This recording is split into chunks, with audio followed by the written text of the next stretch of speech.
Hi everyone, welcome back to the channel. For those of you that are new here, welcome. My name is Celine.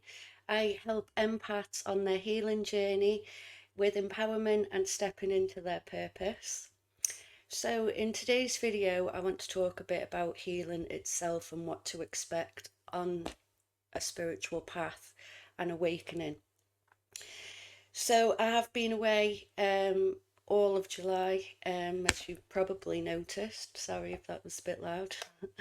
As you've probably all noticed, I did go through quite another deep healing myself. I do feel quite transformed and on the other side now. But yeah, this one completely wiped me out. And I know this wave of energy that we've just had this past month has affected quite a lot of us in the spiritual community. So I thought I'd come on and use that to explain really what it's like and ways that we can manage it. So when we initially awaken on a spiritual awakening, or in a spiritual awakening, we will start going through a process of healing. So sometimes this can be triggered by everything. We just seem to lose everything all at once. And it's like, if you know tarot, then you'll know about that tower moment. We have a massive tower that can trigger you into an awakening and then push you into that healing cycle. Um, Relationships like narcissists, things like that, grief can do it, bereavement, that kind of thing. And it just kind of all bubbles up to the surface really, and it feels like our life is just being turned upside down and in absolute chaos. Um, so we don't initially realize that we're actually starting to heal at that point. It just feels like traumatic. We don't really understand what's going on. This stage is caused, known as the dark night of the soul. Dark night of the soul. So you might have heard that phrase. This is what this means. So when we're going through that, we will start reliving things. We will start feeling as though it's all happening again in the moment. There might be stuff that comes up that we'd never even remembered before. And as we remember these things, we start noticing patterns within ourselves from the subconscious of things that we're kind of perpetuating in our life and causing to cycle. So by healing, we're kind of like learning about ourselves, who we are. We're finding ourselves in that process, and we're recognizing these kind of things so we can start breaking them and healing them. So the way we want to do that is to go back into the past. So a lot of the memories that come up, especially if your childhood was quite traumatic, then you will have a root for that trauma. So what's playing out now within your life will have the root there. And the reason why it's coming up is it's to make itself known so we can realize that we have this issue. We're then able to go back by connecting to our inner child. I will be doing more on inner child work. I also do this in my mentor sessions and in my 3-month intensive program. So we connect to our inner child, we connect to her or him in that memory. We tell them what we wished someone would have told us at the time. You can visualize yourself hugging this child, and keep reminding yourself as well in those moments, because you really will feel like it is happening again, like you're reliving it. It's a bit like childbirth, I've found. So although I was aware of how intense my childhood was, I hadn't, and I knew it was painful. Wasn't really feeling that pain, so I'd kind of forgotten how painful it actually was. So July especially was quite a big one, for that, and I did at one point even wonder if I was going to come back from this, because that's how it can make you feel. It can be that intense at times. So you always need to keep in the back of your mind that you are going through this to heal it, and you will come out on the other side, because it can get really overwhelming. And that's why I kind of wanted to put this video out there really. So if anyone is going through that process, you know there is a light there at the end of the tunnel. You will get through it.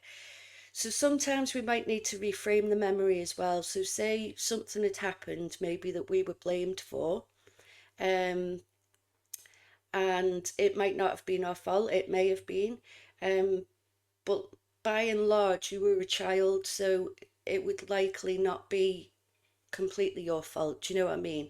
So there's kind of that element there that you can use that then to forgive yourself, and you can forgive yourself for any part you played in it. If you did play a part, you may even find that if you had narcissistic parents like mine, you got blamed for stuff that you hadn't even done, but you take that on because you're a child and you're having this projected at you by your caregiver, and you kind of take that on. And it's only when you look back into those memories that you realize, hang on a minute, I didn't actually do anything. I certainly didn't do anything to warrant that. I didn't do anything to still feel like the blame, shame, and guilt, because these are things we want to work on to release.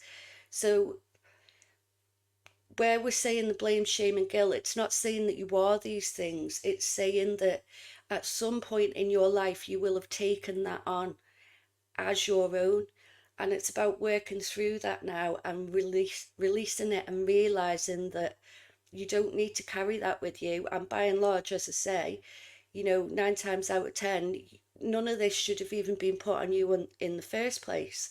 It's the same with sexual abuse as well. We shouldn't be carrying around the shame of that abuse. That's for the abuser to carry, because they shouldn't have done it. They're the ones that need to feel ashamed. So it's about switching that mindset round, and that's what you're doing as you work through these memories. And then, as I say, you will come out on the other side feeling a lot more empowered from it. You will be able to look back and not feel that pain anymore.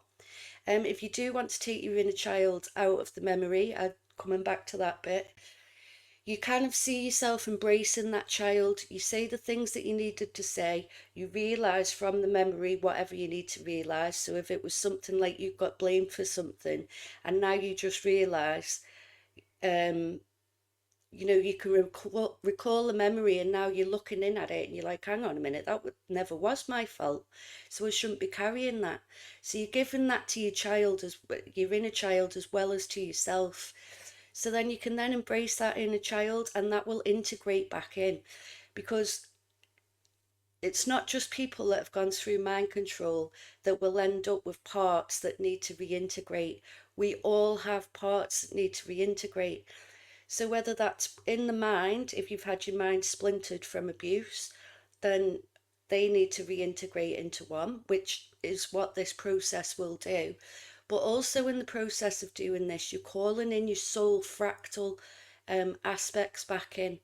So what happens is, when we go through a trauma, our soul will splinter off, and there'll be a splinter left within that memory, within that trauma. It kind of works in the same way as the mind control thing, which is why I find with the SRA healing and the mind control healing, if you can look at it from a spiritual perspective with things like that, seeing it as soul fragments being brought back in, that is also kind of collapsing and integrating those other altars within your mind at the same time, because you're healing that too. And that's what allows those altars then to reintegrate. So it's the same thing with the soul fragment. When you're healing that, you're then calling that soul fragment back in. So you can even imagine it as, in fact, I would do this. Imagine it as, like, I see it like a long crystal kind of shape. And like, because it's a splinter, it's a soul splinter, so you kind of see it like that. You ask for anything dark or negative to be removed from it. You ask for the light to be restored to 100% source light. That's what I always say, or white light. You want that um completely cleared and restored to source light and ready to reintegrate. And then you can then envision it coming down through your crown chakra and reintegrating back into your soul. And that's how we do soul retrieval as well. So they're kind of different names really for all the same thing, but as I say, this really will help you with the SRA and mind control. And especially if you're on that spiritual path, then this is the kind of thing that you can expect to experience. And as I say, we do tend to come out, we do always come out on the other side. Sometimes it can take a few minutes if it's not such a bad memory that we've that's come up that we need to work with. Sometimes it may take a few hours, sometimes it could take days, sometimes it could take weeks. And like with this last one I've just had, I mean, that was all of July, but I did have a lot of other stuff going on as well. I've also just gone through another death and rebirth kind of process. So I think that's why this all took quite that bit longer with me this month. But yeah, that's really what it is in a nutshell. So it's to bear those things in mind. The forgiveness side, it's not for your abuser, that's for you. For anything you feel maybe that you've done, because we're looking at toxic traits here as well. We need to be accountable in this process, and hold our hands up to things we've done. And we can all be a little toxic without even realizing it sometimes. Just coming from a place of hurt and trauma can cause kind of toxic behaviors towards people that we really don't mean at all. So yeah, going through this process, as I say, will help us recognize all those kinds of things. So as I say, this is work that I do in my mentorship sessions. Also, we do this in the intensive 3-month program. I do work with SRA survivors and mind control survivors, because obviously being through that myself as a survivor, I kind of know the ways that we can what to expect and what we can kind of deal with. It's also a good idea as well when you're going through this process to learn how to do energy clearing. So if you go to my website and sign up to the I think there might actually be a description, if you're watching this in YouTube, a link in the description. If you go and sign up to my email, you can get your free energy healing and clearing toolkit. That will be sent straight to your inbox, so you can use those for tools. If you want anything more intensive, you can book in with an energy clearing session with me or with anyone else that you might know that you like. And I do that quite regularly in the beginning as well, until you can kind of build up your own kind of toolkit and your energy and stuff to be able to do that yourself. So, because every time we're going through a memory and we're clearing it by reframing it within the mind, we also want that to release within the body as well, because this is what causes the illnesses, the aches, the pains, the fibromyalgia, things like that. It's stored trauma within the body.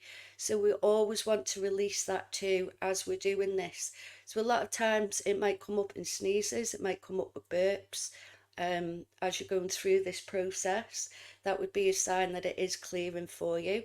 But sometimes, you need something just that little bit more to kind of fully clear it all, because we want to free this energy center.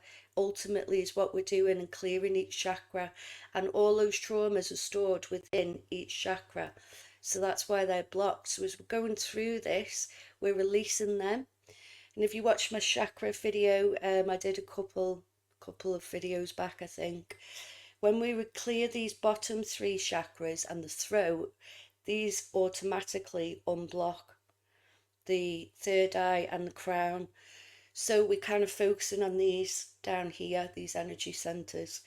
But I do have another video on that, and I will go into more detail in another video.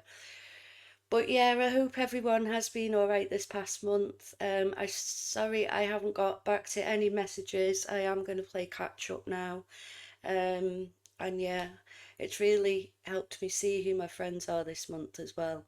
Who've checked in on me and stuff, and I do really appreciate that. So thank you. So I will leave it there then, and I will see you all in the next video. Enjoy your day.